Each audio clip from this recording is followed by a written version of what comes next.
Okay, thank you so much, Carolina and Amy, for inviting me to this very exciting conference. I have a lab at Stanford, and we're interested in the cell biology of viral infection. And in all the different approaches that have been discussed today or will be discussed today, there's a lot of omics approaches. And our lab is interested in functional genomics and transcriptomics. And the functional genomics is really being helped by very efficient ways of creating mutations in human cells, in somatic cells. And the CRISPR and haploid genetics allows us to make human cell knockouts where each individual gene of the human genome is being knocked out. And then you can probe these cells for different phenotypes. And we're very interested in the phenotype of what are the host genes that are required for viral infection. And because we're working with cytolytic viruses, the selection for these mutant cells is rather straightforward. So you can create knockout cell lines where each of the human genes are knocked out, expose them to virus infection, and these cytolytic viruses then will select for cells with mutations in host dependency factors. And with this technique, we can start hunting for what are the most essential host factors for viral infection. And today I want to talk to you a little bit about a project in the lab that sort of started with these headlines in different media, which talks about a mysterious paralyzing illness in kids.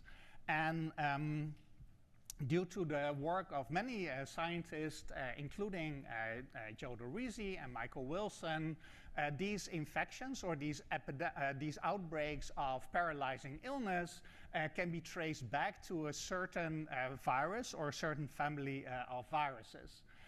So these are caused by non-polio enterovirus. So of course, poliovirus itself causes paralysis, but also other members in the same family, in the same enterovirus family, can cause acute flaccid myelitis. And in 2014, 18, and 16, there were outbreaks of specifically enterovirus D68 that caused this paralyzing illness.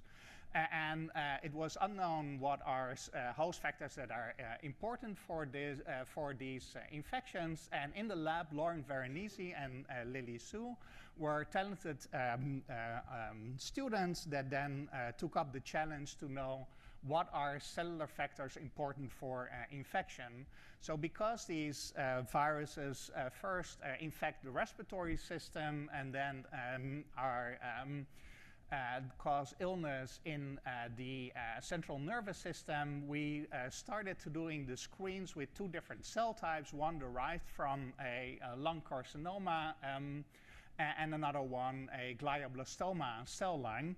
And when we do these experiments, you can see the cell survival of these viruses.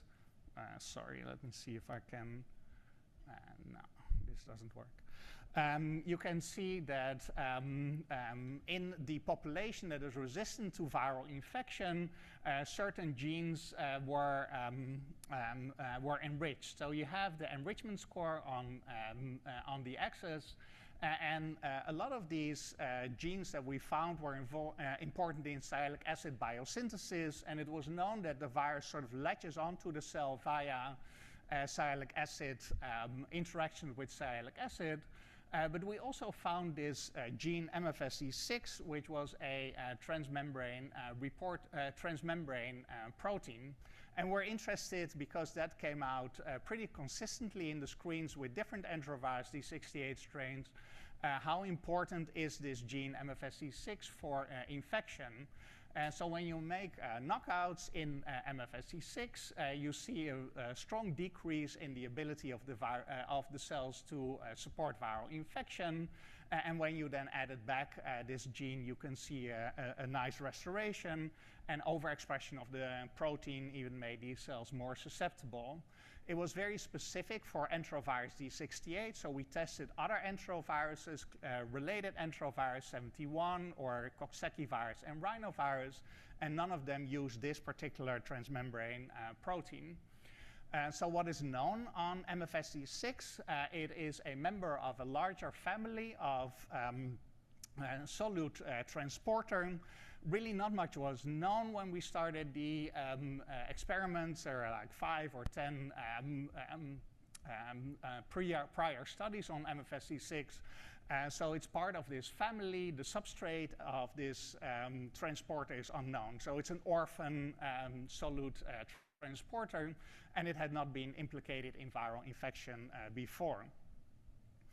To look at the hypothesis that maybe this is a receptor for viral infection, we performed an experiment where you first pre-incubate the virus with the cells, allow it to attach to the cell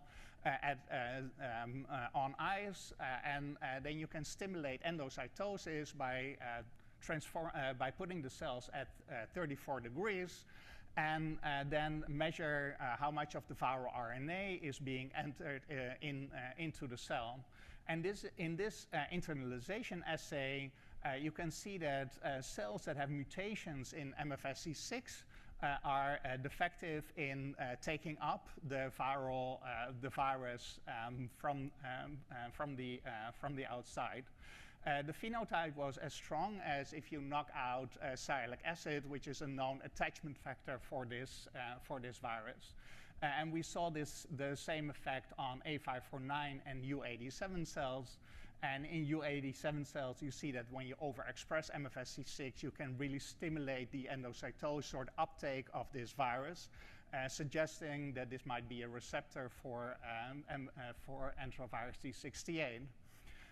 We wanted to know what part of this transporter is particularly important for its interaction, and through genetic experiments, we knew that the third domain, the extracellular domain of MFSC6, was important for infection, and that allowed us to take that particular domain and made a soluble version of this receptor. And with this soluble version of the receptor, we could now do structural studies and see how does this protein bind, and how does it bind to the receptor. And that was done in collaboration with Wai-Shu at Stanford, and Lily, who is a student in both of our labs, has spearheaded these experiments. So when she solved the structure of enterovirus D68, it's a known structure. She solved it to 2 angstrom resolution. And now when you looked at the same structure, but then in the presence of this soluble receptor, we saw a tiny extra density on enterovirus D68. It was much smaller than you would have expected for if a whole protein would bind to enterovirus D68, but it was a clear extra density that was there on all the axes of symmetry. And when we try to solve this extra density, we modeled in the MFSC6 soluble loop. AlphaFold was kind of useless for it because it was very unstructured. But when we modeled it in more in a manual fashion, we found that it has a 9 amino acid stretch, polypeptide stretch, that would fit perfectly into this density.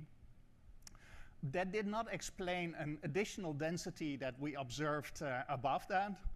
And when we looked at that and modeled in also glycan structures, we actually found that in this 9 amino acid sequence, there was one asparagine that is glycosylated, and you could model really nicely in the core glycan of this asparagine.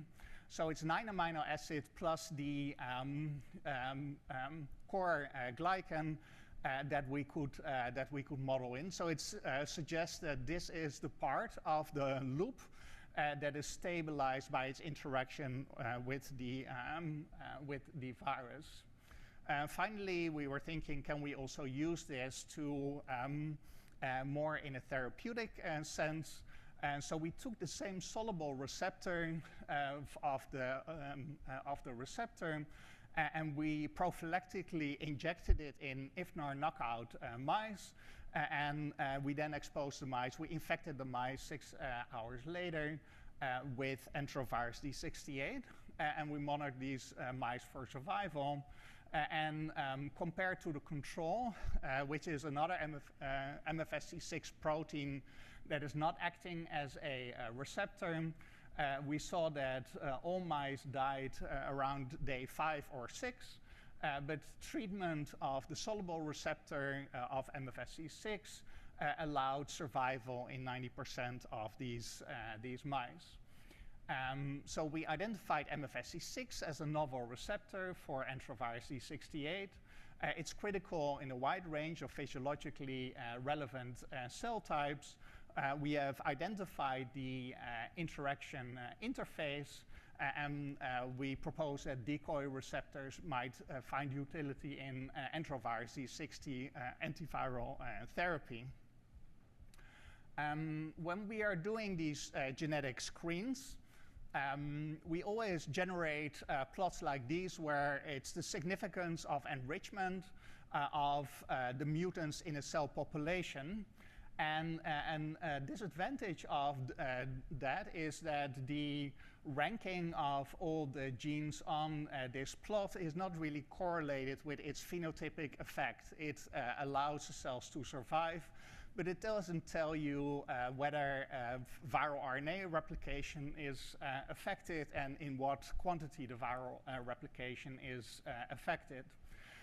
So they're highly stringent screens, but you can miss genes that have a more moderate effect on replication, and they're all cell survival based. So it's a somewhat indirect measure of viral RNA replication. Ellie in our lab, postdoctoral fellow, very talented postdoctoral fellow, she saw it as a challenge to develop a new technique where we can quantify the RNA replication in knockout cells and at the same time also detect the host transcriptional response in a way to allow a much more quantitative measurement of the effect of perturbation of the gene on viral RNA replication. And she combined techniques that, for example, Carette Einaf has developed, where you can do viral RNA, viral inclusive RNA sequencing on single cell level, combine it with perturb-seq, where you can knock out a gene and at the same time recover which guide RNA was in that cell, so identify what knockout was there in individual cells. And as a bonus, you also get the transcriptional response in each cell. So you know which guide RNA was present in that cell, you know its direct effect on RNA replication, and you see how that cell responds.